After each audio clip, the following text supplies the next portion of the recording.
Is this on? Hi, folks.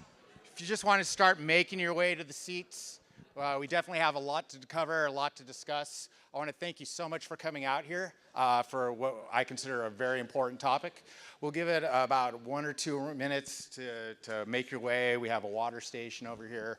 And we'll start off this town hall. Like, you know, it's Friday, it's 6 o'clock, it's beautiful outside. I hope you're all gonna enjoy the Jazz Fest after this and the Alabrea, exactly. And the Alabrea stations in all of our beautiful downtown. So there's so much to do. And yet you chose to spend your Friday evening with me, with us, as part of this important event. So from the bottom of my heart, thank you so much.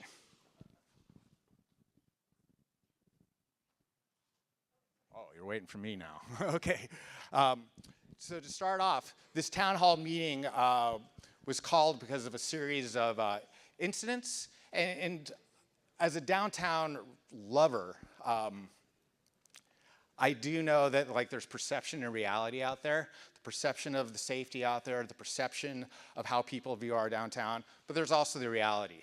And being out there, being a realist and seeing what's going on, I do have concerns, and this town hall is here to address some of those concerns, to talk you through this, to let you know what's being done at your government level. And of course, when I say government level on this, there's really 2 aspects of this. It's the city and the county need to work together to serve us, quite frankly.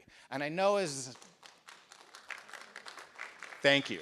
And I know as the public, and I'm not running for anything, I will not run for anything, but as the public, honestly, we just want answers. We just want to know that the people in charge are doing what they need to be doing. And I'm happy to say, and I think this town hall is proof of this, and the panel that we have, there's no lack of caring and expertise here. Okay, I really truly believe that, you know, the old cliche, if it takes a village to make things happen, I think that's where we're at right now. Okay, so I'm so happy to have my, I would call it the co-hosts or the panelists on there right now. The Honorable Mayor of our city, Mahan. Right here. And our D2 Supervisor from the county, Betty Duong. So if you'd like to come up here and join me, well, there's 3 seats here for a reason. Wasn't just going to be me up here. Keep joking if you've ever seen In Between Two Ferns. That is me right now. Take a side right now.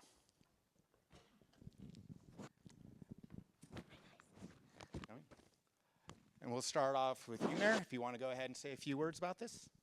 Well, sure. Gumby, thank you for putting on this town hall. Good evening, everyone. It's great to be here with you all. I think I know most of you, and I know that you're residents, small business owners, and otherwise stakeholders in downtown safety. And as you know, getting back to basics, as I've been talking about a lot, is my priority, which really comes down to having a city that is safe, that's clean, where we provide housing, or whatever services people need to get everyone indoors, and create an environment where we can all thrive. And it really does start with that foundation of safety. So I want to thank Gumby and the Downtown Association for putting on this town hall. I know we talked about it as we've seen a series of violent attacks, including a couple against outreach workers focused on trying to get services to our homeless population. Some pretty violent attacks, and those on police officers, young people, a range. And it's deeply upsetting and frustrating, and we have to do better. That's the bottom line. And the truth is that neither the city nor the county have all the tools. We've done a lot on the city side in the last couple of years to hear the frustration of the community and pivot very aggressively to meet the immediate need, which, as I would describe it, is a crisis of unsheltered homelessness, a crisis of untreated addiction and mental illness, and what is far too often a revolving door through many of our public institutions. And while at the city we have taken some pretty aggressive steps, as you've heard, we've had some big policy fights over building a lot more interim housing. Going from 5 years ago, virtually no city-owned and operated interim housing to what at the end of this year will be over 2,000 units, bringing down our unsheltered population by 23%. In fact, by the end of this calendar year, we will have built so much interim housing at the city, which we are operating out of our general fund, by the way, that we will have reduced unsheltered homelessness now to over 50% of our unhoused population in San Jose will be sheltered for the first time in well over a decade. So there's progress. And we've done a lot to invest in law enforcement capacity. We are increasing academy sizes, we're embracing technology, we've brought the field training officer program back downtown, we're staffing foot patrols. We began 2 years ago with the first no encampment zone in the city along the Guadalupe River and now have extended that north so that we can reclaim and reopen that public space. We enforce our pedestrian facilitation zone and on and on. But the reality is that at the end of the day, city, county, and state have got to have a systemic approach that creates the appropriate intervention for what the person needs. And we, on the city side, can permit housing, we can build interim housing and shelter, we can do outreach, we can do law enforcement, and if those tools don't work, we're left with a situation where someone needs an intervention that legally only the rest of the system, county and state, can provide. So I'm here to be certainly to be a partner, but also to demand the outcomes that I hear from all of you every day we need and are not getting today. And the city's going to continue to have a really big role to play in saying yes to housing, saying yes to interim housing and shelter, investing in prevention and outreach, and smart, thoughtful, compassionate law enforcement. And then beyond that, we've got to help facilitate whatever our county and state need, and when necessary, organize and demand the policy changes that intervene in the ways that the city, frankly, can't. So I'm looking forward to the conversation tonight. We have to do better. Nobody can do it alone, and I hope this is the beginning of a bit of a reset between the way the city and county are approaching this crisis of unsheltered homelessness and repeat street-level crime that has made folks feel very unsafe in their own downtown, in their own neighborhoods, and you do deserve better. So thank you all for being here tonight. We each got our own mics.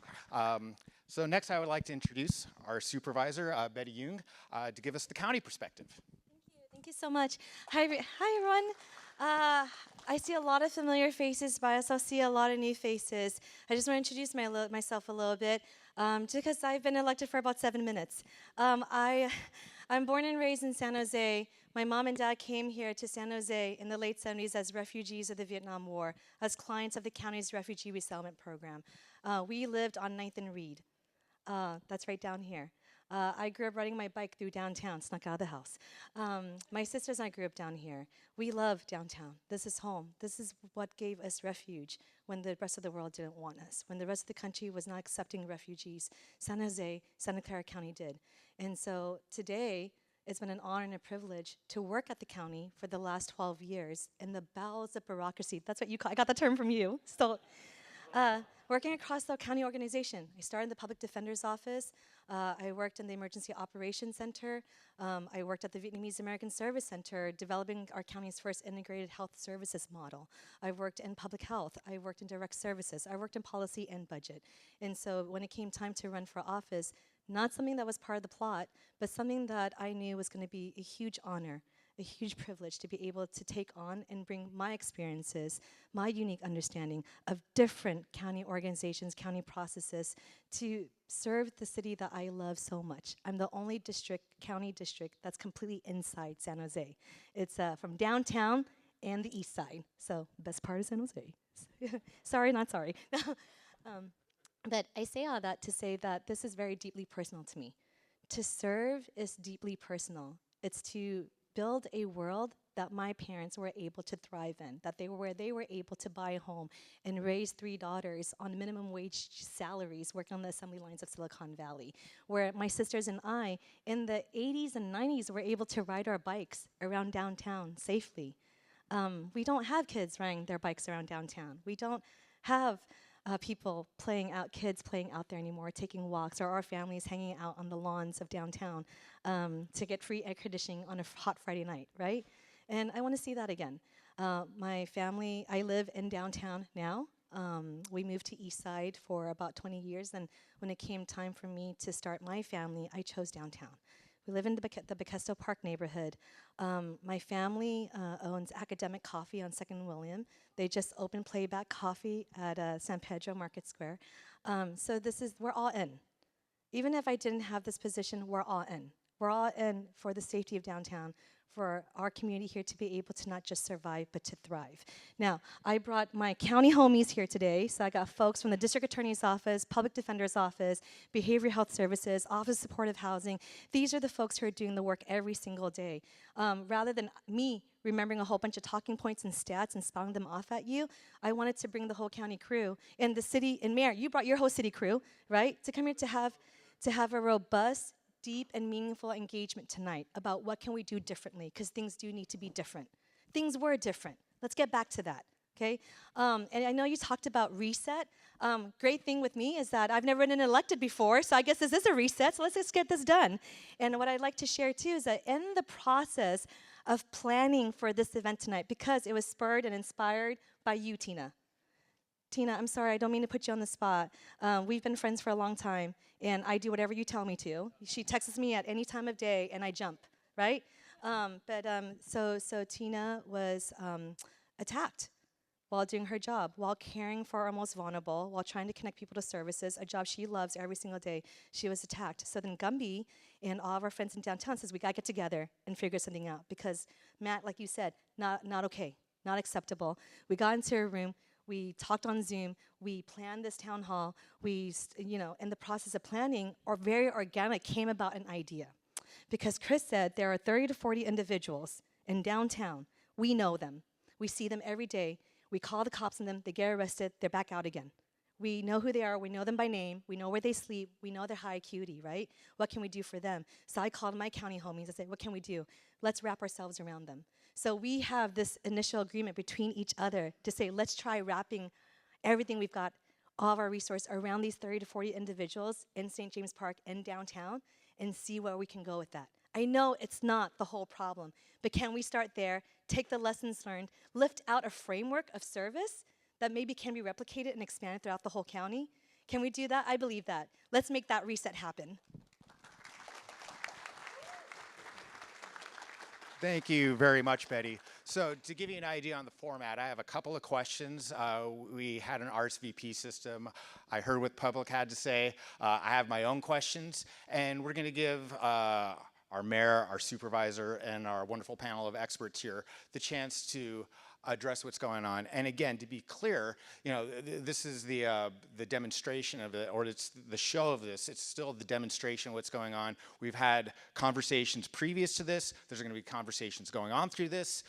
This is about showing, but then there's going to be an accountability access to this. So the first thing I'm going to go ahead and bring up, and again, we've heard this loud and clear, that there's a perception. And again, I've talked a lot about perception and reality. There's a perception of those of us that are, again, citizens, that, if something happens, what's going to happen in this? Like, how do I report it? Like, is it going to be, like, addressed? Like, what's the point of calling services? Like, if nobody's going to pick up the phone? What's the point of calling the police if they come in and arrest and somebody's going to be right back out on the street again? And these are some of the real conversations that we need to have. So I'm going to go ahead and we'll go back and forth with this. I'll address the questions here to the mayor, here to the supervisor, and you can answer them, or you can bring up your homies, your panels of experts here to go ahead and address this. And we'll go in opposite order right now. So Betty, do you want to start off with that? Sure. Oh, no, I have one. There's a perception among the public that asking the city county for help is pointless, as you are unlikely to get a response from law enforcement. I'm going to try to dissect this and So with law, again, sorry folks, 7 minutes in office, 7 months. So I'm just going to talk to you as if I was a staffer, okay? So we're going to just dissect the question. So from law enforcement, that would be San Jose Police Department, right? I don't want to speak on behalf of SJPD, that's a system, but I do have my sheriff's deputies, my sheriff's office here represented. But it's, you should get service if you call the police. Period. I think that, I know I see shaking heads in the audience.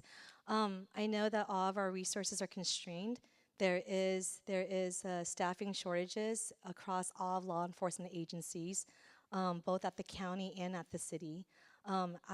We're working actively to try to recruit. One of my former assistant left my office 2 months ago to join the Sheriff's Academy. So I don't know what that says about me. But what it says about what it says about her is that we have committed staff and we're actively recruiting and we're taking folks wherever we can to have them join our ranks to serve the public, to be able to respond to calls. In unincorporated counties, I have some pockets there. That's where the calls, when you call to 911, it would be redirected to the sheriff's, to county dispatch, and then our sheriff's deputies would respond to those sites. There's another number that I know people often call and have different experiences with, and that's county operated. That's 988. How many of you have called 988? Okay. How many of you have had a good experience with 988? One hand. Yeah. Okay, let's do it both ways. How many of you have had a bad experience with 988? Okay. I've had both good and bad, and I'm not ashamed to own up to that, right? So the thing with 988 is that, not an excuse, just the landscape of it is that it's a brand new resource. I think, are we gonna hit 2 years old soon, Key? Yeah, three or two? 3. 3 years old. We're one of the few counties in the nation. It's a national system that was launched almost 3 years ago, and we are one of the few counties in the country. Are we one of 2 in the state? That run our own 988 call center. One of 2. So everywhere else you call 988, you get redirected to a call center out in the Midwest. Only here in Santa Clara County do you get directed to an actual staff person sitting in San Jose, Santa Clara County. It's staffed 24/7. It's something that we're still refining, that we're still trying to improve every day. When you build something that hasn't existed before, it's not going to be great the first time around, and I'm going to own up to that I see from this informal poll that we still have a lot of learning to do and a lot of building to do there. And even with our county's budget deficits and shortfalls, 988 was where we made significant structural investments to ramp that up, because we know that people want an alternative to police when the situation calls for that, and when people are in crisis, and as neighbors, we don't want to see that. We call that number instead, because we want people to get help, right, in that situation. So we are actively working, and keep calling it. Like, you keep calling. Every time you call that number, we have additional data to work with. And call my office and yell at me and tell me if that number was not good or not, so that I can call Key and yell at him to say, again, dude? He smiles because we do this on a daily basis. So with your grace, and my God, we've already asked for more patience from you than we deserve. I will work every single day to make that 988 system better. I will work every day to make sure that our sheriff's office is fully staffed with patrol, and also with our in-custody staff, or facility staff. We're short-staffed everywhere. And I also, my commitment, I've made this commitment in public and also at the board meetings, is that we have gone through multiple budget cycles with significant budget cuts to the public defender's and district attorney's office. We can't balance our budget on public safety the same way we can't balance our budget on health and hospital systems. So that is something those are the 2 things that I'm actively trying to protect every day that I'm in office. Thank you so much. Mayor? Thanks, Gumby, and thanks for that, Supervisor. So on the city side, I should have acknowledged we have Captain Meary. Thank you, Captain Meary, for being here. And Chris Hendricks, technically not a city employee, but oversees the groundworks team, which includes the folks who are doing the cleanup and power washing and all the great work downtown, as well as you have the SIT team that does outreach. Thank you. Chris and Deborah and team and Tina and everybody out here. So a couple thoughts. So first, something we do need to do better on the city side is properly staffed public safety. On a per capita basis, we have the lowest staffing of any big city in the country by far. In fact, San Francisco, which I'll remind you, if I haven't done it recently, is a smaller city than San Jose, has about twice as many officers per capita as we do. And so a frequent complaint we get is about response times, police presence. Downtown, as I mentioned, we've moved part of the field training officer program down here. We are doing dedicated foot patrols and have tried to particularly prioritize downtown for faster response times and police presence, just given that it's everyone's downtown and it's a big driver of economic activity and tax base, frankly, to pay for services. So we have set an aggressive goal this year of increasing police academy sizes by 33%. This is not an easy task. To put it in perspective, 5 years ago, we had about 10,000 people a year apply to our academies. We're down 80%, and that's not just us, that's national. Since 2020, we've seen about an 80% decline in applications to police academies. We have to make this a profession where people feel appreciated, supported, and we can recruit the best and brightest from diverse backgrounds and especially from our own community. So we're investing a lot in outreach, marketing, going to campuses, building relationships, helping our young people see that public safety careers can be incredibly rewarding, and not just being an officer. There's a lot of other roles out there, crime analysis, communications, many other things. So we are working on police staffing, and we are starting to see academy sizes grow again, and that staffing is a major priority for me. But the question was about what was phrased as the perception of it being pointless to call. It's not pointless to call, but I do want to acknowledge this perception is to some extent a reality. It is a great frustration that I think we all share, and I see it play out over and over again. And one of my asks to our supervisor and county partners would be to have better data on this phenomenon and to better target the interventions that we have. So the perception folks have, and I have plenty of anecdotes, I'm sure you do too, where this was the reality, is that the city gets to a point where we're sort of out of resources, or even the county's outreach teams are out of resources and what they can do, and someone ends up at Valley Med, the health system somewhere, or county jail because of committing a crime. And this phenomenon of the revolving door is a real phenomenon. And it doesn't take a lot of folks for it to have a huge impact. But we see it. In fact, to the extent that we have had a handful, in fact, over a handful of drug dealers in St. James Park who have been arrested so many times for dealing drugs in St. James Park next to a playground that we finally had to find some other solution, and now we're issuing a stay-away order because the first however many arrests for drug dealing in the park didn't do the trick. A couple days ago, PD picks up someone who has broken into, committed enough of a burglary that the DA charges for felony theft, and turns out was out on bail for a domestic violence charge, and even committing a crime while on bail for a serious crime, domestic violence, commits something that the DA presses charges for a felony, released again. One entity we don't have here is our judicial bench. And I have a question for our judges as to why it is that someone can fail to appear in court or be out on bail and commit another serious crime and be right back in the same place 24 hours later. Tyler, 15 years old, Alum Rock, punched in the face by an unwell individual, back in the exact same location on his route to school 24 hours later. Again and again and again. I know these are anecdotes. I want to be clear. That's why I would like to see the data. But there's no public dashboard that helps you understand the aggregate anonymized trends around public safety. I know we have members of the press here tonight. I would say the way we improve public safety outcomes is to take an analytical approach, to take a systemic approach, and to hold the whole system accountable. And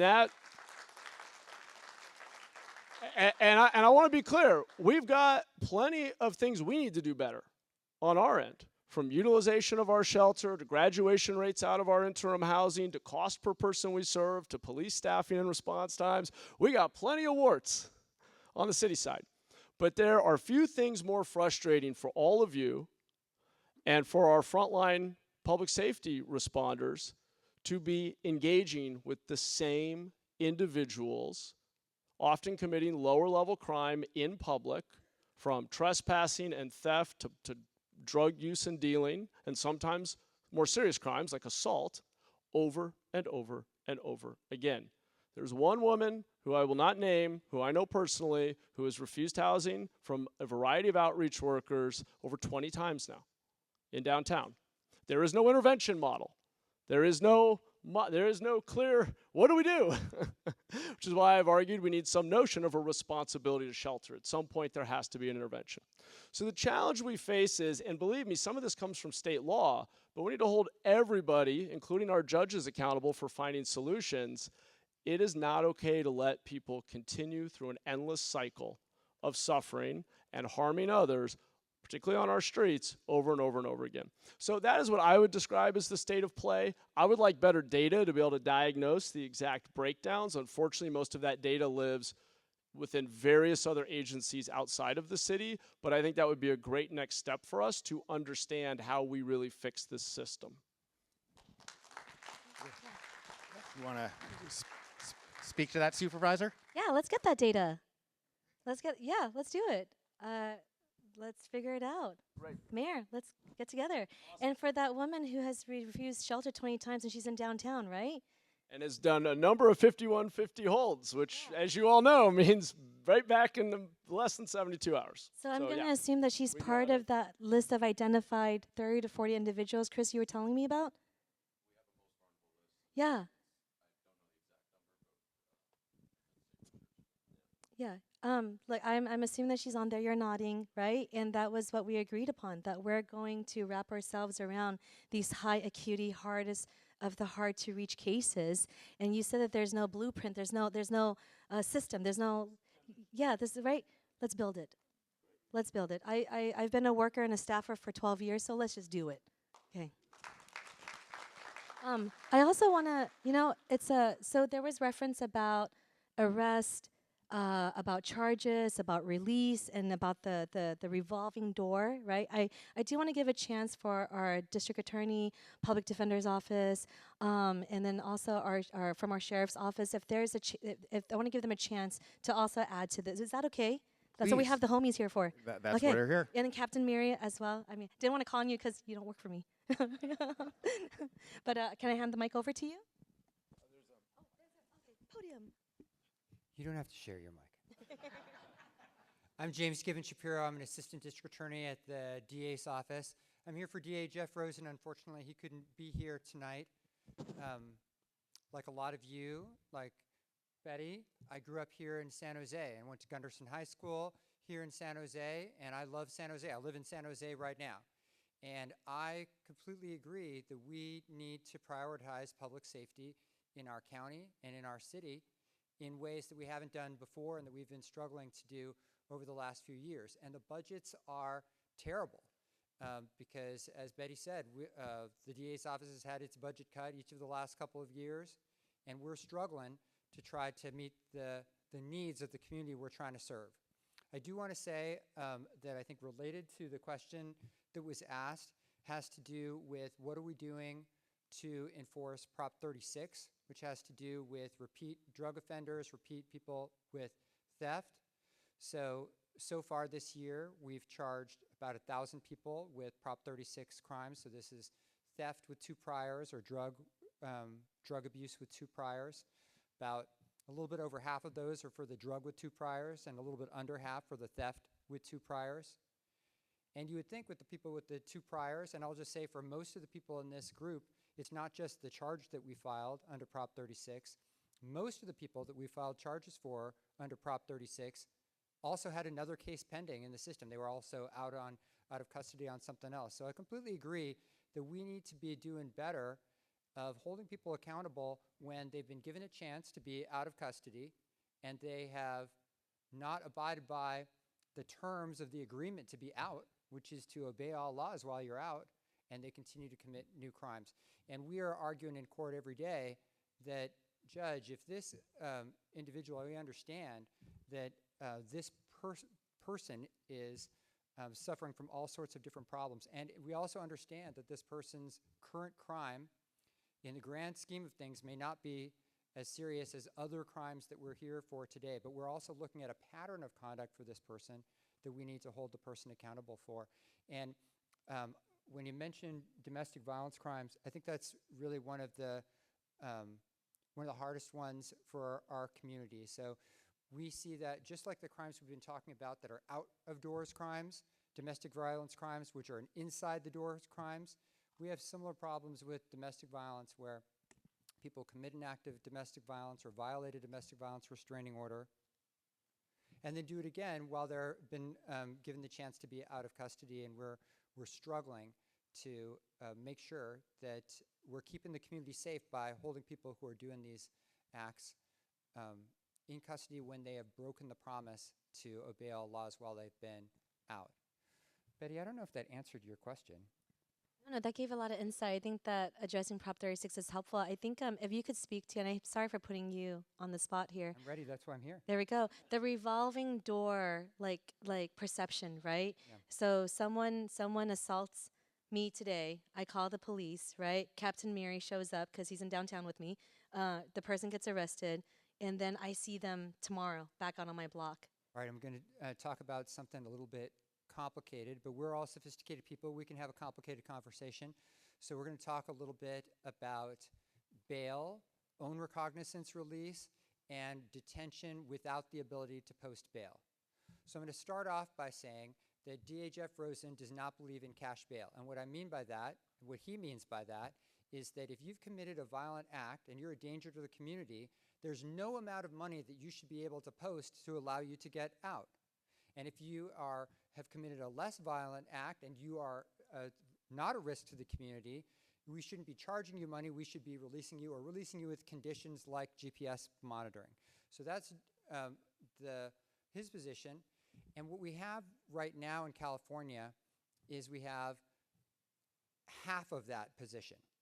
We have half of that position. And what I mean by that is that if you've committed any kind of crime in California, one of the things the judge must take into consideration is your ability to pay bail.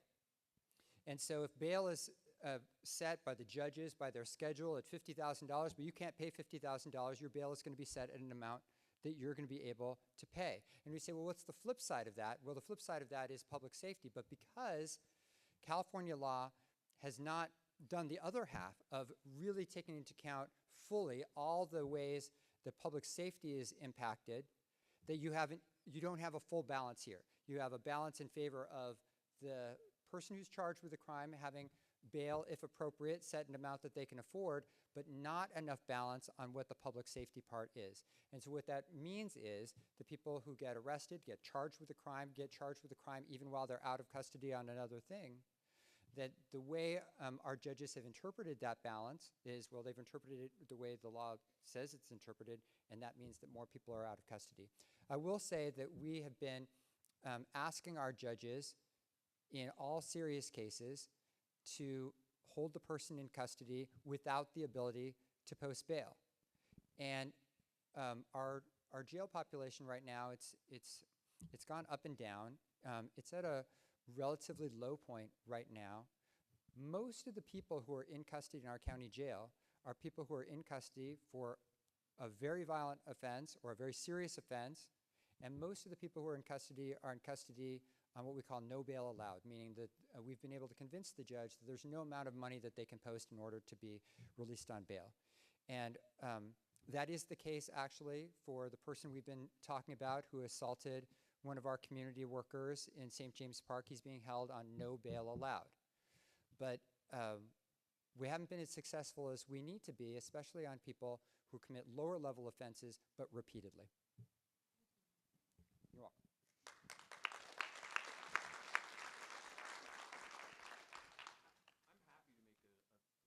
I'm happy to make a brief comment.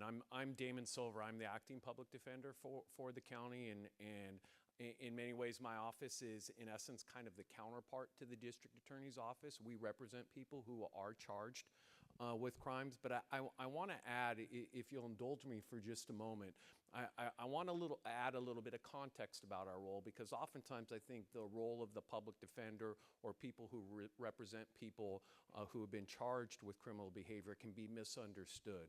And one or two points I'd like to quickly make is, first of all, we do play a role in advocacy, but we also play a role as counselor. And I think good public defense has both those roles, advocate and counselor for our client. And I'd like to just share briefly that, you know, when I started as a criminal defense attorney 30 years ago, there was a very different model where we really primarily or almost exclusively focused on the representation of our client during the criminal justice process, literally meeting them when they were charged in court and completing the disposition of their case and moving forward. There has been a revolution in criminal defense over the last 15 to 20 years, and it's been imported in this county due to the really investment by our county board of supervisors. And what we call that is really a holistic defense model. And what it means is we look at criminal defense as an opportunity or a portal to services for our clients. Yes, we do have to serve them on their criminal justice needs, and we will advise them on how to approach their case. But really what we want to do is we want to look at it as an opportunity to assess their needs and try and connect them to services. Our ultimate goal, and really the passion why I have passion for this work, is really to try and help people. And our ultimate goal is, frankly, to work ourselves out of a job, to have our clients never return to us if we can. And we've been able to do that by adding staffing in the past, and obviously we're wrestling with budget issues right now, but people like social workers in our office. My dad was a social worker. My mom was an elementary school teacher. When I was a young attorney, we had no social workers in our office. And we connect our clients to services and assessments to help them succeed moving forward. The last thing I'd like to share is just an example. It's a little bit, it's similar but analogous to the situation that we've been talking about with our clients who are struggling coming in and out of custody. But I want to talk just briefly about our experiences with clients who are returning to our community after years of imprisonment. There's been a lot of thrust towards resentencing and rebalancing unjust sentences that happened 10 and 20 years ago and having people return to the community. And frankly, that can be anxiety creating for community. How is someone who's spent so much time in custody going to adjust to returning to our community? I want to share this, which is we have done so much innovation, in particular in this county, and honestly in partnership and collaboration with the district attorney's office. And I want to acknowledge the work of James and Hugo and the others at the district attorney office, because I think in some ways it's an example of the exact type of collaboration we can have between the county and the city. We have returned probably more people in this county through resentencing than I would say arguably throughout the state. And that may for a second make people say, oof, is that a good idea? Could that create public safety issues? The reality of just the 135 people we have had resentenced, we have had 0 people, to our knowledge, return to custody. That's astounding. I mean, that's astounding to me, who is a fairly optimistic person. And what I'm going to close with is the reason we have been able to do that is we have gone far outside of the scope of what I would say our traditional duties as a public defense office, which would be simply to advocate and get a judge or the district attorney to reconsider sentencing. We are preparing those people to return to our community with very intentional reentry plans to ensure that they have housing through our resources in the county, to ensure that they have the support that they can succeed. And in fact, we're going to talk about this next week at the Public Safety and Justice Committee on August 14th, during a county committee meeting. So I'm very proud of that particular work. I think it's an example of the type of investment the county is willing to make, and when we make it with intentionality, how we can achieve quite a bit of success through collaboration. So thank you, Supervisor, for giving me that chance to share that. Thank you Thank you very much. So I'm going to move on to the next question. So before we talk about the recovery process and stuff like that, let's be honest. Talking to my folks, my team and stuff like that, it's like, want to know what the worst days to be in this, or like what are the biggest crisis days? The 1st and the 15th, payday. That's when the drug dealers come out. That's when they start feeling what's going on right there. So realistically, what are we going to do about the dealing on the system? What are we going to be doing about the drugs out there? What are we going to do about I'm not saying it's the root cause of it, but it certainly isn't helping the issue right now. So I'll give it to you, Mayor, to go ahead and start with this. Sure, and that's not a small question, obviously. So, and I don't have expertise in addiction, but I'll say a few things. And Captain Miri, if you want to add anything, I'll hand the mic over to you, but I'll offer a few thoughts. I mean, there's so many different angles on this. When it comes to, so we should make a distinction between dealing and using, though there certainly can be overlap there. This is not a simple picture out on our streets. When it comes to dealing, I think we have a fundamental responsibility to maintain safety and order on our streets, and we need to enforce our laws. And one of the early press conferences I did with then Chief Mato was in front of the 7-Eleven at 3rd and San Fernando, where, as any of you know who live in that area, it's been on and off open-air drug market for years now. And we said, we are going to stop the drug dealing on this corner. And by and large, we've significantly reduced. I don't want to say we've stopped it, but we have been very intentional. Thank you again, Captain Miri, for your intervention. Thank you to Groundworks for posting up and being a friendly face on the corner and trying to provide a little more vibrancy there and keeping your eyes out. Thank you to the SIT team and outreach. But one challenge, so one element of this is this repeat offender issue. And part of what led me to be one of the more prominent leaders of the statewide Prop 36 campaign. And look, it's not a silver bullet, it's got its flaws, but was needing some intervention, trying to meet the desperate plea of the community that's saying, this is not working. We have good intentions, but systemically, this system is failing us. And I think that when there's a big difference between breaking a law once, being caught, and having an opportunity to change, and willfully and repeatedly continuing to harm the community. And in my view, the intervention does need to escalate up. Sometimes it does, but far too often, at least with drug dealing in our community, it has not.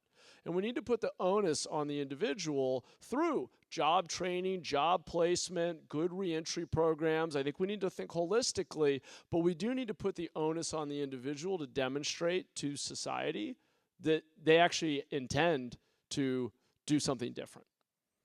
And we cannot continue to be overly idealistic and simply say, well, we'll just keep arresting and giving a second, a third, a fourth chance. I mean, the data that I do have, which is dated now, and was during the pandemic, so I won't dwell on it because it was a little bit of an outlier, was really high rates of failure to appear, really high rates of repeat offense and arrest. So we have limited tools. On the addiction front, I think we should intervene and arrest, but get you into treatment. And part of what appealed to me about Prop 36 was this notion of a felony-mandated treatment option, which is basically bringing back some of the consequence and saying you have a choice at some point. If you're repeatedly using hard drugs in public and therefore no one wants to take them. I mean, I talk to parents, they can't take their kids. Low-income community can't take their kids to the playground. Don't feel safe walking through their neighborhood. At some point, you need to have a choice between a real intervention or engaging seriously in treatment. And I get the social science. I've talked to the social workers and the treatment specialists, and somebody has to choose help, fine. But it's not okay for the broader community to let that person harm the community while we wait for years on end for them to choose help. And so at some point, there has to be an intervention that says, I'm sorry, at this point, it's jail time, detox, and get some services in the jail, or voluntarily engage in treatment.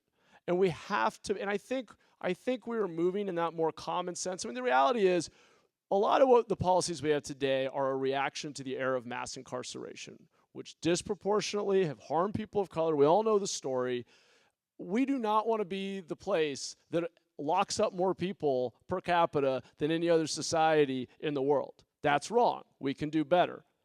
The pendulum also swung pretty far the other way, and in a narrow set of cases, we've basically had a loophole in the system where I see the same guys dealing drugs at Clara and 2nd every single day. Thanks for the arrest last week, Captain. Hopefully something happens this time. So we got to be smarter. We've got to intervene. We've got to escalate consequences. But we should maintain our humanity and always invest. And it's something I love about our city and our county. Invest, and we got to do better on this, in giving people a true path to something better. Housing on reentry. We can't knowingly have our system. 19% of the people on our streets today are coming out of the carceral system. Like, we got to give people real reentry, job training, transitional housing, interim housing. And if we wait to make it $1 million a door, we won't have enough of it. We got to be really pragmatic and find scrap. We have to be a lot scrappier, because while we face budget issues, we face deficits. The county's facing a really big fiscal issue, and I'm concerned about it, as I know they are. But the truth is, we're also one of the wealthiest, highest tax places in the country. In fact, the world. So we got to do more with less. We need to be scrappier and smarter and stop letting the perfect be the enemy of the good. It cannot cost millions of dollars per bed, per person to get the services that we need. We're going to have to think differently if we're going to solve these problems at scale. There's more to say. I'm not an addiction specialist. The city is not primarily in the health game. The county is our primary provider of health and human services, and we rely on them to meet these needs and want the city to do its part to help. I will turn to our captain if he wants to add anything about what we're doing about drug dealing and drug use on our streets in downtown. Thank you, Captain, for being here. Hello. Oh gosh, loud, sorry. My name's Captain Ali Miri. I'm here on behalf of Police Chief Paul Joseph, so thank you for having me. I kind of want to talk a little bit about what the mayor said and some of the things that have changed. DA Shapiro brought up some of the Prop 36 and the change to that. So as you guys are well aware, and redundancy is not my point of coming up here and repeating the same thing, laws are changing and things are moving in a certain way, but you have to understand things move slow. Something that came up earlier was, police coming and people were shaking their heads. Again, we will always come. At 2 in the morning on Christmas when you call, we will answer the phone. We are the only ones who will answer the phone. But given the amount of people we serve in the downtown area, which is well over 120,000 people, and then you give weekdays where people are there for work, that number is exponentially higher. We're limited in staffing. So the way we respond to that is based on priority. And so depending on the violence of the call, unfortunately, that determines how we respond to those. So that was for an earlier question that was brought up. As for the narcotics thing, we have dedicated specialized units that deal strictly with narcotics. We have a Metro Special Ops unit. Downtown is a very unique animal in itself. We have a downtown services unit. The mayor did bring up the injunction at St. James Park. That was done through their work. It was done through the work with the DA's office, Byron, Hugo, and it's just us collaborating with our stakeholders to come up with a better way to deal with things, a different way to think outside the box, trying to deal with the laws in the state of California and what the DA's office is limited to and what we're limited to, how we can make the streets cleaner and safer. So as we collaborate with the DA's office, we're constantly working on ways to deal with things. And there are always going to be drugs in the city of San Jose. Unfortunately, let me just say that right now. There is never going to be a time. I've been here for 22 years as an officer. I've spent 14 years in special operations, and we spent a lot of time going after that. It will always be here. But it doesn't mean we're ever going to stop going after it too. So that's something I want to make sure everybody knows. And as these laws change, as we're able to do what we have, we will continue to work on it. We'll continue to find ways to deal with it outside of the box. So I hope that answers your question. Thank you. And Supervisor, from the county perspective, the county will elaborate, please. Yeah, thank you so much. And I just want to also highlight again this partnership that we had between the District Attorney's Office with the San Jose Police Department to develop the stay away order against drug dealers for St. James Park. What that means, it's like a restraining order for the park, right? We don't have to wait for these drug dealers to show up, catch them in the act to arrest them. We get to say, hey, you have an order. You're in violation of that order. And we get to arrest them, or we get to escort them out of that area. So I think that is a huge example. I keep on referencing that I've been staff for 11, 12 years before becoming supervisor this year. And the thing is that at the staff level, we've always been able to work together. At the staff level, we've always been in rooms collaborating and trying to think of new ideas and think outside the box, just like how the stay away order for this area came up. And I've heard some, I'm getting updates from our district attorney's office. It's been very positive so far, right? So, of course, as a staffer, staffer mentality, can we expand this? Can we further this? Can we include other parks in other areas? So I just want to highlight that, Mayor, thank you for your leadership on that partnership right there has made incremental changes that I'm hoping that we can leverage with more data. Yes, you love your data. I love it too. And to be able to expand this. Another thing I want to highlight, the county does take a different approach to drugs, right? We are the providers of behavioral health services, and dependency on drugs is a behavioral health diagnosis for us, and that's how we wrap ourselves around an individual.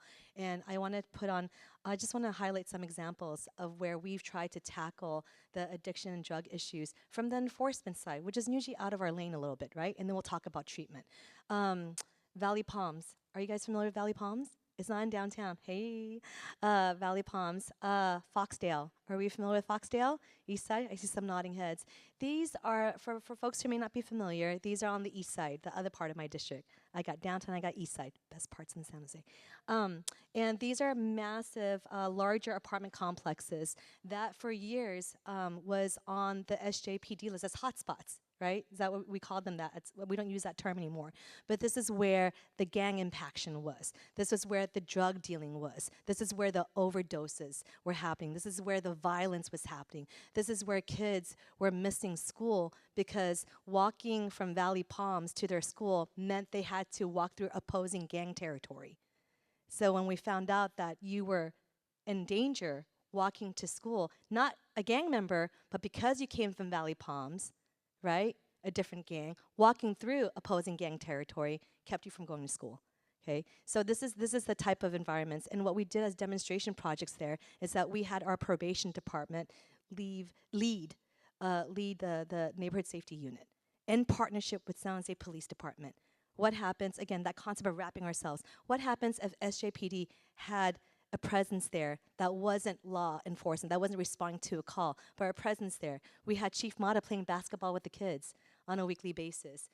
We had our probation officers bringing ice cream and food, conducting parenting workshops. The DA's office is out there with the Parent Project, right? Giving our parents out there, our low-income parents, the monolingual parents, the tools and the emotional language and the confidence to be able to engage their children differently about drugs, gangs, and violence. And I'm proud to say that after over a decade of work, the moms of Valley Palms, the aunties of Foxdale now lead those efforts.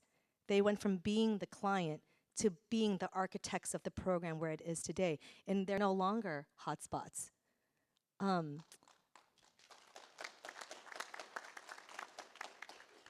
And yeah, budgets are hard, but I still am very optimistic that we can take the lessons learned to replicate that with our city partners and our county employees being able to have presence in these spaces, going where it's hardest first to engage people in a different way for different outcomes.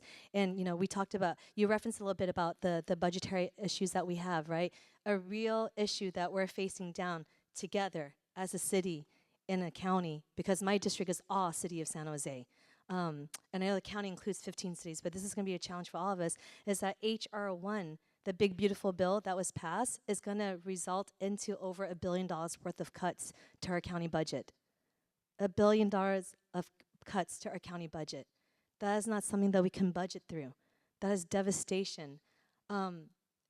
This is greater devastation than the housing market crisis, right? Like, we get our revenue from property tax dollars. This is even worse than that. That's what we're heading into. Now, we're talking about innovation, right? Innovation sometimes costs investments. A lot of time it costs investment. We have to lean harder into innovation. We have to lean so much harder into doing more with less, because the problem's about to get worse out there. If we don't find a way to cover this $1 billion shortfall, right? Clinics will close. Hospitals will have to limit services.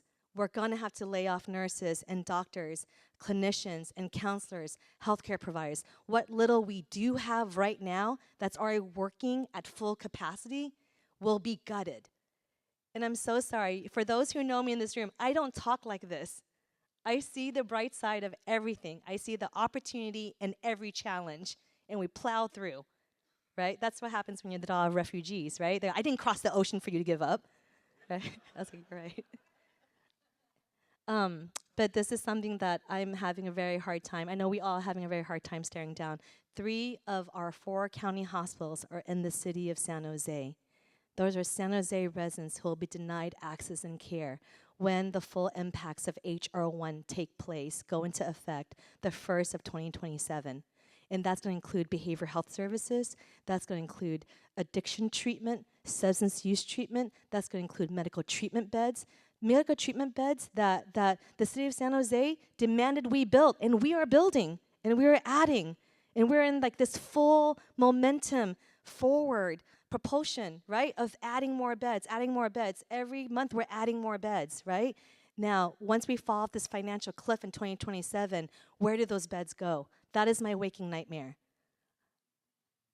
We're trying to meet the moment every single day, and we're carving out new lanes and creating new ways to approach things, launching new initiatives and new innovations and new demonstrations to try to attack the same problem in a different way so we can get a different outcome. And we are about to fall off a financial cliff. I'm so sorry to be the bearer of bad news, but we have until 2027 to figure our way out of this. I'm going to now turn over to Key Lee. I have a little cheat sheet here if you need a reminder, but you also have it on your head. If you could just share, our residents asked, and we are stepping up to build more treatment beds, more substance use programs, more beds, period, to be able to put people who are ready to recover and start their recovery. And I'm ready to celebrate their recovery birthday every single year. Key, can I introduce yourself? Hey everybody, Keely. Since everyone's giving their San Jose bona fides, I went to East Independence High School. Go Sixers!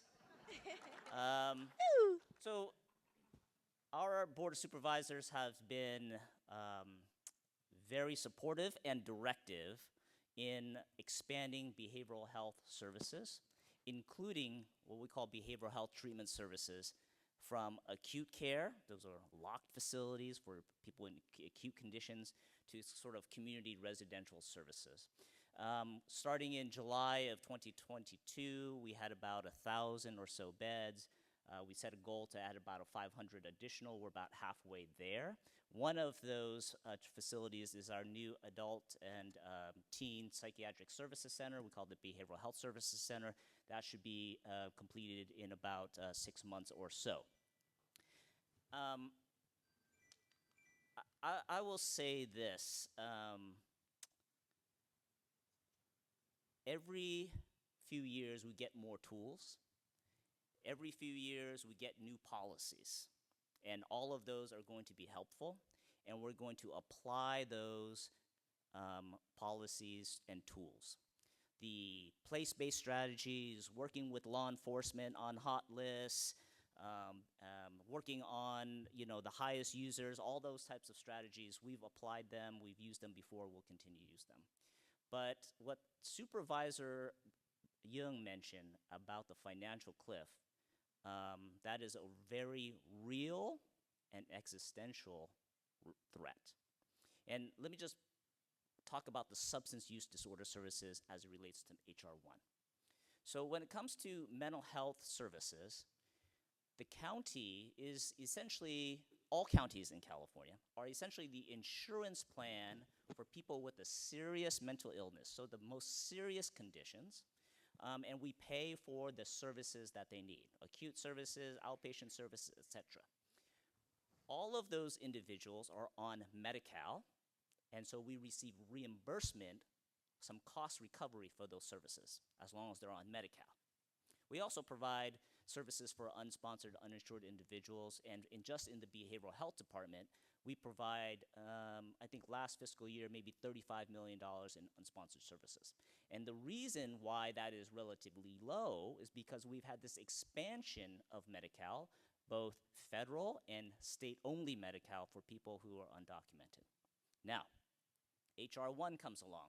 They cut money. They save money. How do they save money?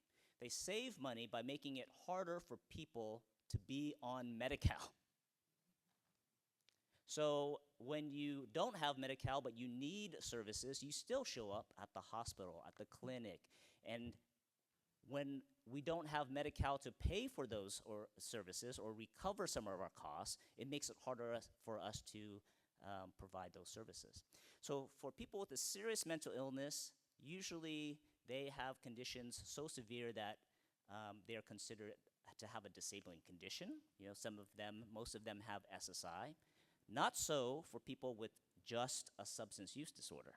So now we're gonna make it harder to obtain Medi-Cal, harder for those individuals to retain Medi-Cal, and at the same time, we have this overwhelming need and desire to provide those substance use disorder treatment services. Betty's job is to direct, and our job is to apply and make it happen. And we will do our best, but I think it is going to be extremely difficult. I am still a very positive and optimistic person. I was also a refugee in utero, though.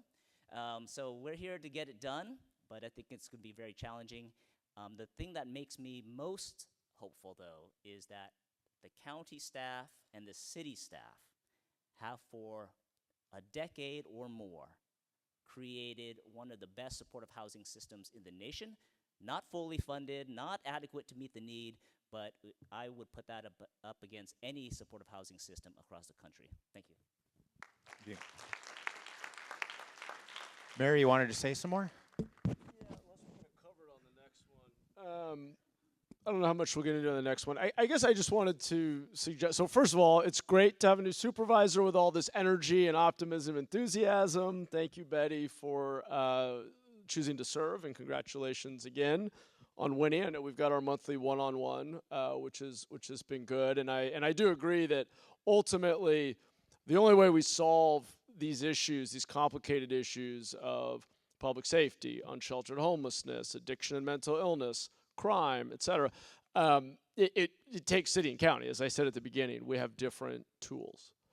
But I do want to just reiterate that we're going to have to think differently and be radically more pragmatic and accountable and do some very uncomfortable things and make some hard trade-offs.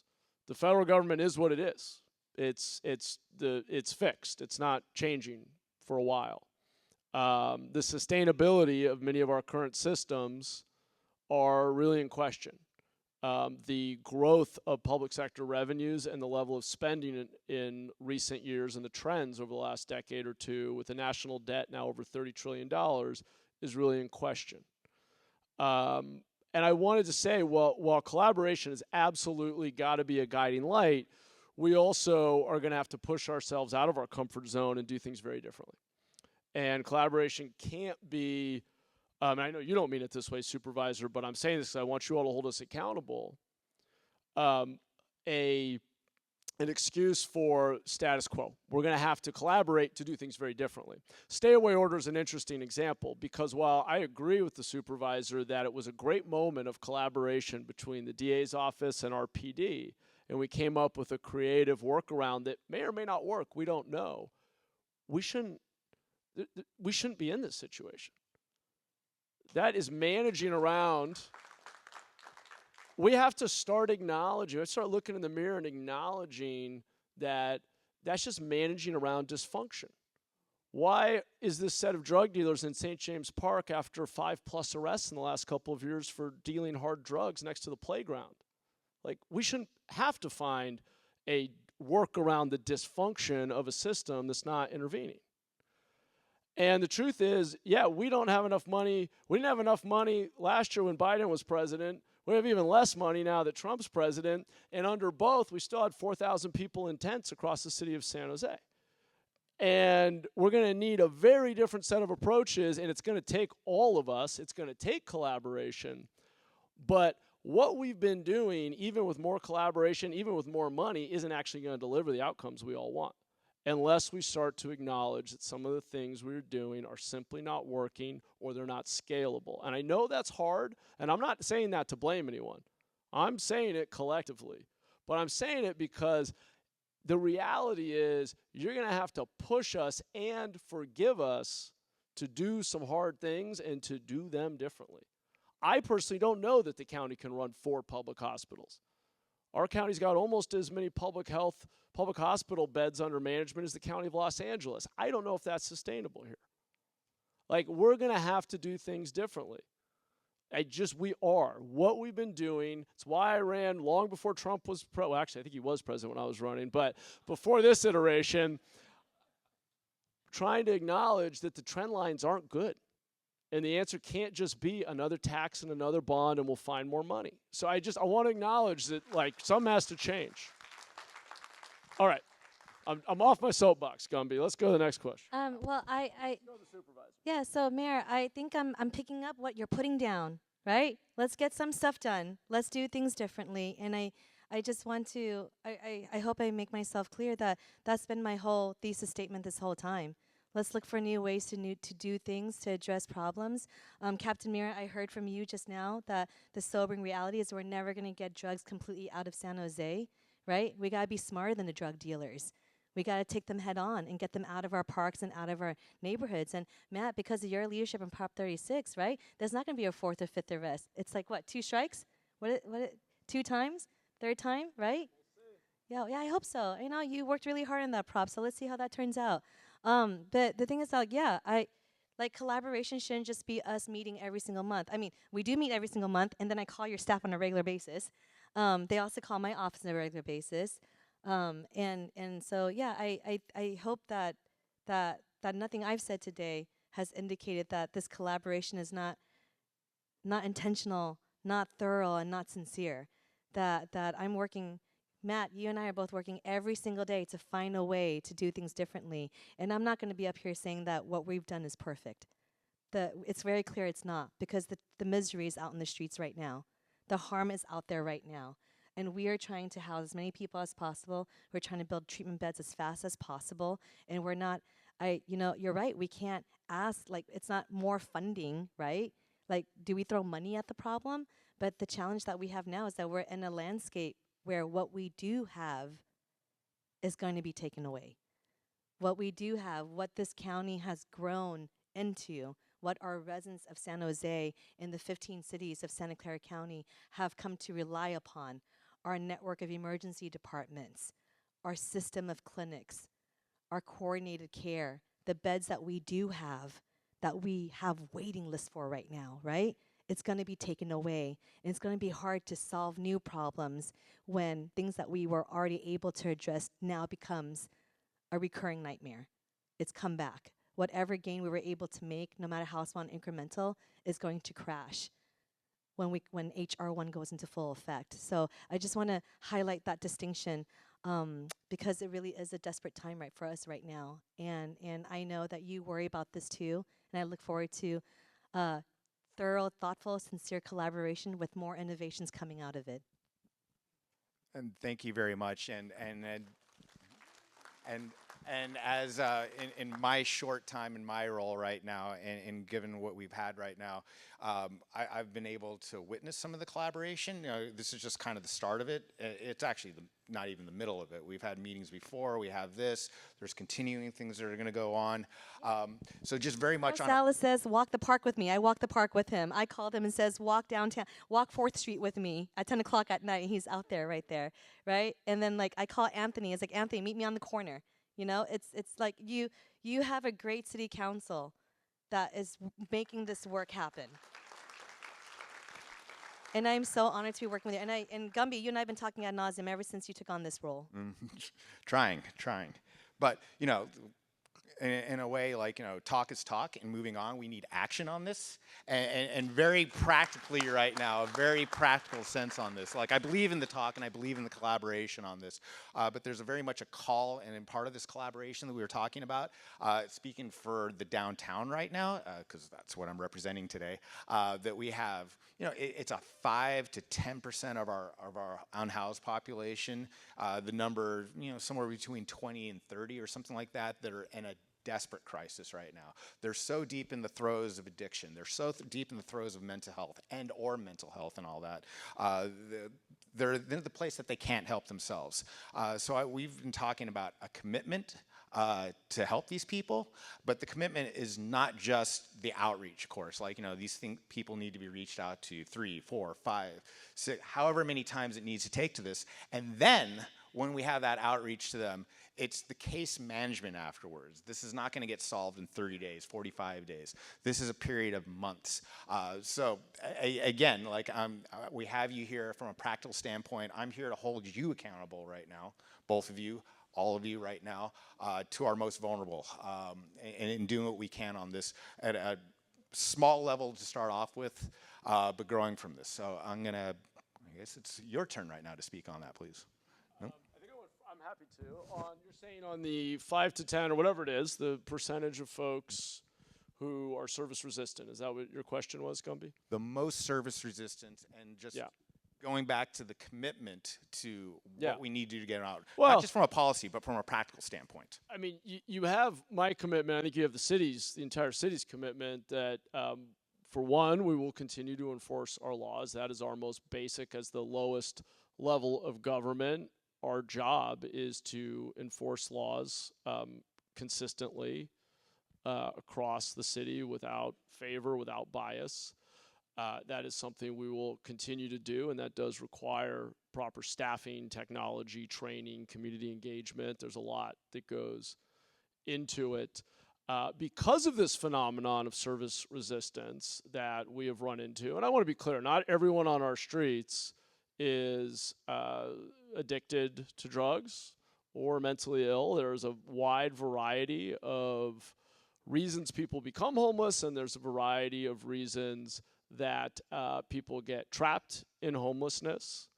And we know that probably the single best predictor of the level of unsheltered homelessness is economic factors, which is the rate at which rent costs grow faster than incomes. And so we know there's a fundamental affordability issue. The way I tell it to people when I'm in community meetings is my dad's from a small coal mining town in West Virginia, and it's not, you go to this town and there's nobody out living in tents. And it's not like they have less poverty, less addiction, less mental illness, less depression. They just have a lot of apartments that cost like $400 a month.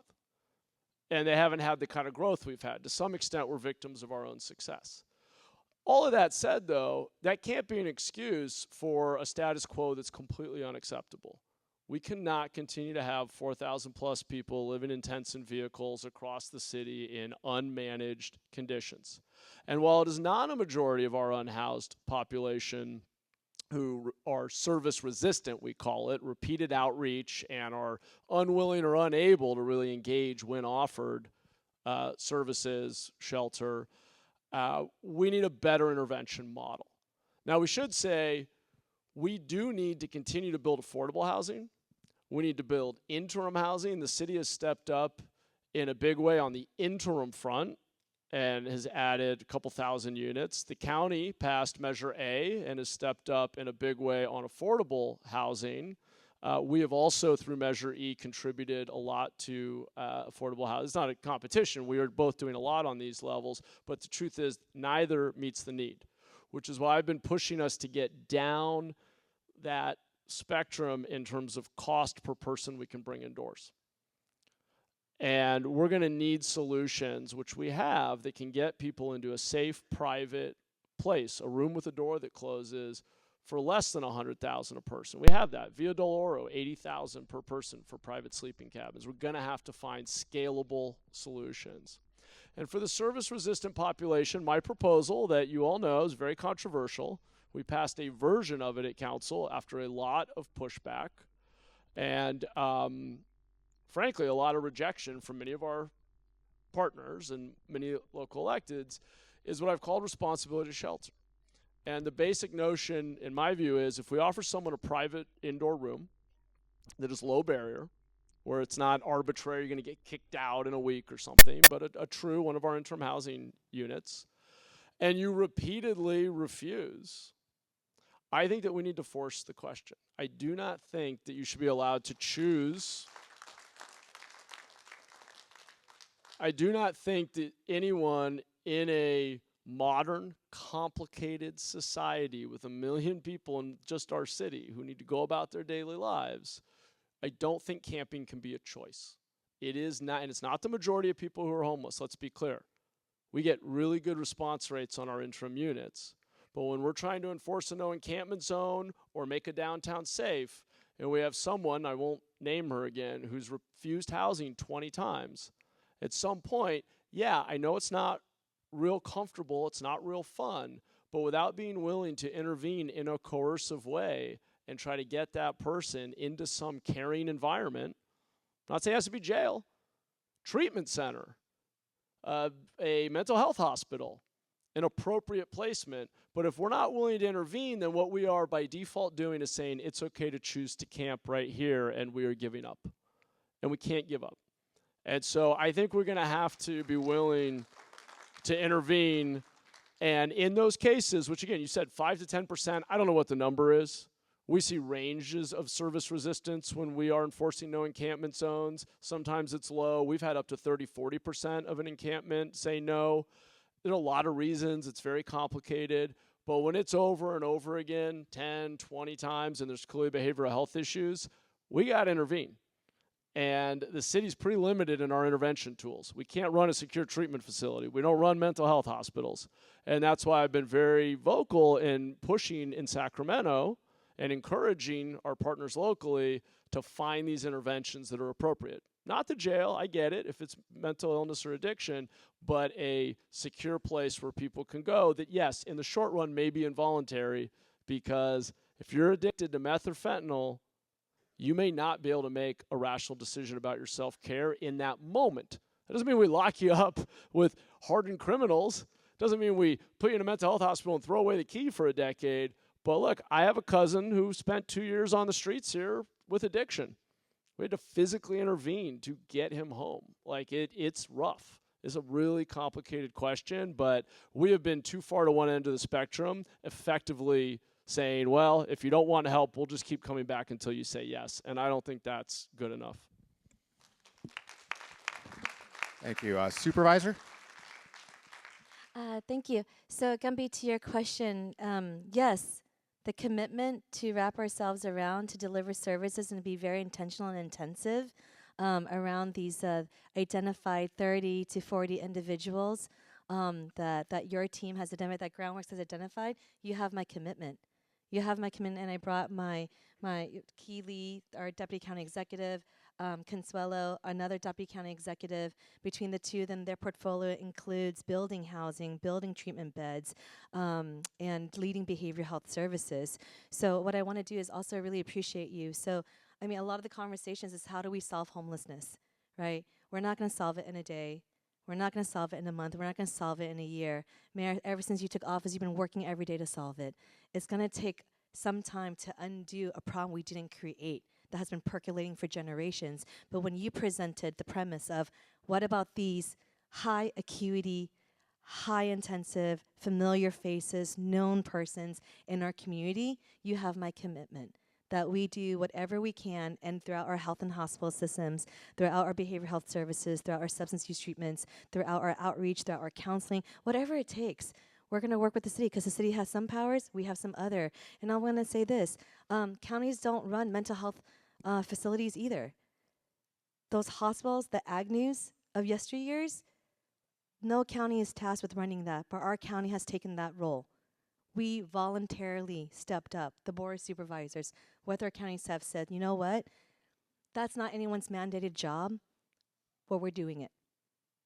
It doesn't care we don't care whose lien that is. If we could find a legal way to be able to build these things, which we did, then we build it, which we are. The same way with Measure A, the affordable housing bond measure, counties are not in the business of building houses. You don't see counties that build housing. But it wasn't being built at that time. Not blaming anybody, but it wasn't being built by the state. Section 8 was being cut in half. The waiting list is now 10 years. There was no options, so we stepped up and we built it. We keep on swerving into lanes where there isn't a presence, there isn't a mandate. Let us fill it. And that's been the county that I know and that I've worked within. That's been the county that accepted my family 50 years ago to San Jose. Not our lane, but it's a problem that we can't stand for, right? So the conversation today has been like, we have to look ourselves in the mirror and say what we do is not working. But I look out the window and in the mirror telling myself that every day because I could see my neighbors suffering. Once every couple of months, someone's on my front porch. They slept there. That's what comes with living in downtown, right? Sometimes you find people on your front porch and you just hope that they're not dead. You hope that they're not violent, and you hope that there's a place that we can help refer them to. And that's not okay. As long as that's still happening on your front porch and on my front porch, we have not done our job. And so we work every single day to do it. You have my commitment. You have the county's commitment to do whatever we can, wrap ourselves around, throw everything we can at these 30 to 40 service reasons. And that's going to result into 40 intensive care treatment plans, 40 deep engagement plans, 40 personalized outreach, resource, therapy, recovery plans. It's going to be each unique plan for each of these persons, and we are ready to do that work. Just as we've always done, we will continue to do this, just as we're going to open our first mental health facility next year. It's under construction right now at the Valley Medical Center campus. It will open at the beginning of 2026. That's still the date, right? Okay, good. Making sure it opens. And I hope you're there with me for the ribbon cutting. I know you'll get an invite from me personally. And I do want to invite Consuelo. I'm so sorry. I know you're breaking over there. If you could also just give us a rundown. Again, I have a cheat sheet here of all the different number of shelter beds, transitional beds, emergency beds, rapid rehousing beds, permanent supportive housing beds that we have. So I will defer to you, the woman who has built the system, to share more with us. Is that okay? Sure. Thank you, Supervisor Young. Good evening, everybody. Consuelo Hernandez, Deputy County Executive. As the Supervisor mentioned, the county is quite often stepping into lanes that we don't belong to or belong in. In 2014, our board took actually a couple of steps. At the time, there was no leadership around shelters. What did the county do? We funded every shelter in the county so that they can continue to operate. What does that look like today? It's very expensive. The county currently funds 1,726 shelter beds and 200 safe parking spots across the county, a tune of $50 million for shelter and safe parking a year. Remember, that's not our job. In 2015, the county also stepped up to say that the communities were not building enough housing, and we actually worked together. There was an entire housing committee that came together that included business, different cities, people that were facing homelessness at the time, and you all, how many of you voted for Measure A in 2016? Thank you. What you have built is 6,600 units. You should give yourselves a round of applause. I'm also a San Jose resident. My husband and I just finally were able to buy our first home here. I'm from LA. So, you know, first in my family to go to college. Thank you, President Biden, for giving my student loans.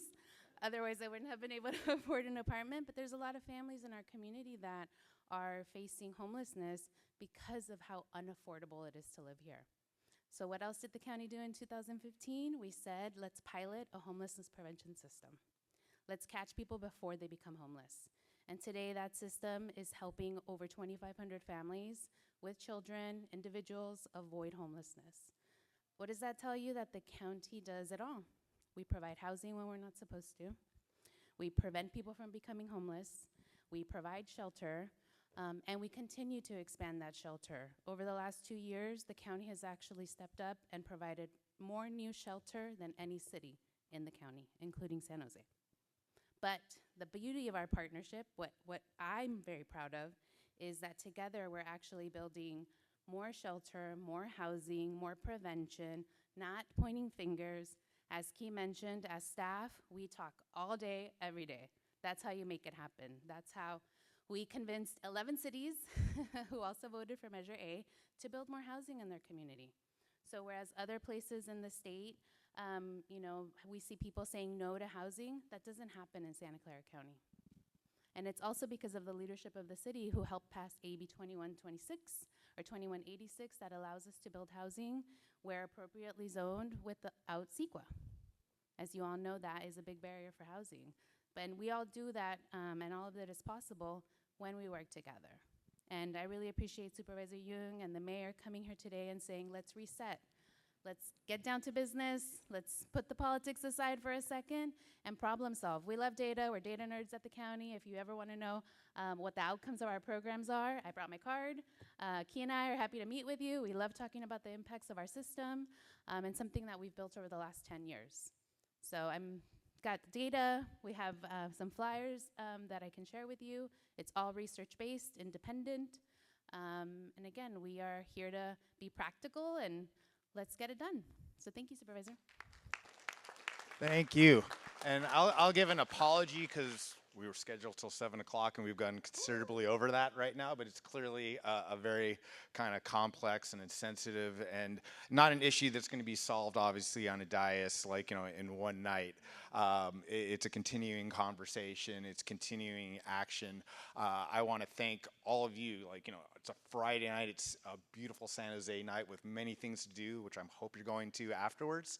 I want to thank all the experts that came out here and for making yourselves available. I want to thank our supervisor and our mayor for taking part of this right now. And not only taking part of this, again, the actions and the commitments that you've making, the work that you've done so far to go through this. So I'm going to leave the final words to our mayor, or we'll go to the supervisor. Oh, thank you. Okay, so first things first, Common is performing tonight at 9:30 at San Jose Jazz. You know who he is, right? Okay, the soundtrack of my non-existent love life in middle school, okay? So we're gonna go see him and celebrate downtown in all of its glory. I wanna thank Groundworks, I wanna thank Gumby, the Downtown Business Association. Thank you, Mayor. Thank you to our experts tonight for giving up your Friday night. Thank you to my neighbors, our residents for giving up your Friday night. And I also wanna thank you for calling my office every single day, for advocating every single day, for holding me accountable every single day. And I hope that, I don't know if maybe tonight, this is one of my first town halls as an elected, so maybe it was a different vibe. I would love that feedback, but the thing is that I really come from the perspective of a staffer, of a frontline worker, right? And for me, it's just let's keep doing this work, let's figure it out. I know that the staff level, we talk every day. Ever since I became an elected, I don't get to talk to staff as much anymore. It's a different route now, so I miss working at that granular level. But the thing is, I hear the call. I hear your pain. I hear your frustration. I see the devastation. Every single time Academic Coffee gets its windows broken, right? You're mad that you can't get your coffee, and I'm mad for my sister that her insurance rates are gonna go up again, and that instead of selling coffee that day, the whole family's out there sweeping up the pieces. That's not acceptable, and and we just can't let that continue. So you have my commitment. I don't have enough fancy words in the day, or your cool anecdotes. I'm trying to get there, with enough experience I'll collect enough. But you have my commitment. Gumby, you have my commitment. Groundworks, you have my commitment to figure out what we can do. Just try it with these 30 to 40 folks in our community, and you have my commitment, neighbors, every single day. If you like me, you'll let me stay for 12 years, but every single day, this is what I'm working on. More beds, more health services, more access, and more prevention. The example of the Neighborhood Safety Unit, us going in proactively into a community that's deeply impacted by violence, drugs, and crime, and being able to take them off the hotspot list, that is a model and a vision that we should continue exploring throughout the whole county. And I always say, you start here, and downtown and east side, my district, District 2, because the challenges we have in this district are the same challenges that every district has in the county, except we have it all the time at the same time. You solve it here, we've solved it for the whole county. So thank you for being my partners in this. Thank you so much. Thank you.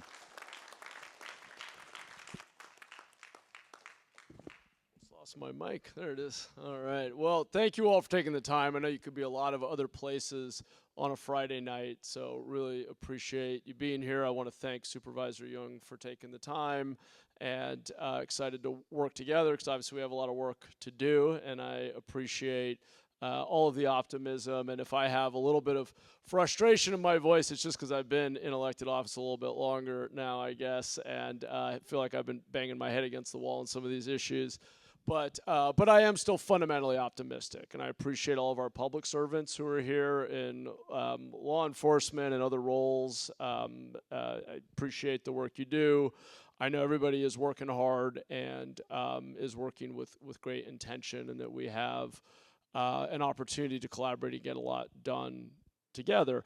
I will say, though, this is what's productive about this, in my view, is not just our dialogue, but it's really that you all are here and paying attention and pushing us. We need you to hold us accountable for delivering different outcomes.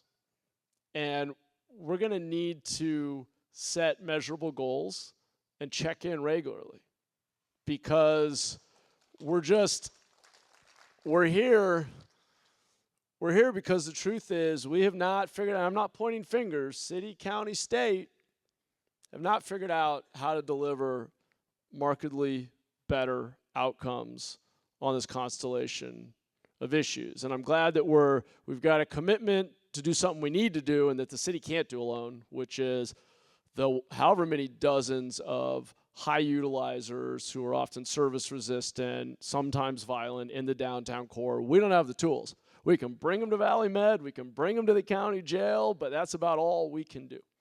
So I'm glad we're focused there, but I want to acknowledge we've got 250 people who are unhoused just in the downtown core, over 4,000 in the city, and this revolving door phenomenon citywide. And it's not just one department's issue, one level of government, but I guess the commitment you have from me is to keep telling you the facts and the data and the reality as I see it, and try my best to articulate what I think city, county, and state and the different functions and legal responsibilities and funding streams we have can do to deliver different outcomes. And there is no doubt we're doing and have done a tremendous amount of work that has been good, and we've helped a lot of people. And it is also true that where we are right now is not acceptable. And that's why we're here tonight. And so, I'm proud that we're opening over 1,000 shelter placements, mostly private rooms this year in San Jose, more than any other city on the West Coast. But we're still going to have a lot of people living outside when we're done at the end of the year. And so we have to be relentless, and we have to keep pushing ourselves to be faster, smarter, more efficient, more pragmatic, and we're going to need radical departures from where we've been. So my hope would be that we have, and in fact, we have a downtown safety committee that meets monthly in my conference room. Supervisor, would love to have you there. We have members of the county who are often there, as well as a number of city departments. We're going to need a recurring check-in, and I think Gumby, a recurring check-in with the downtown community via the Downtown Association, needs to actually check in with real numbers and measure progress and tell you what we're doing and what we're doing differently. Not what we've done, but what we're doing differently, and see if it's actually delivering different outcomes. So I'm signing up for that recurring meeting if everybody else is. But you guys got to hold us accountable, and let's push ourselves to do things differently and deliver different outcomes. Thank you. And thank you, and you'll have my commitment, I guess, to be pushing that accountability and being present in all these things. And I'm an optimist at heart. Again, I want to thank everybody for coming out. I want to thank the mayor for your time. I want to thank the supervisor for your time. I want to thank our expert panels for our times. And this is an ongoing conversation, so thank you very much. Oh. Appreciate it. Okay. Supervisor. And I'm so there at that neighborhood safety. What did you call it? The monthly? Our monthly downtown safety meeting. Okay, I'm there. Thank you for the invite. Let's do it, folks.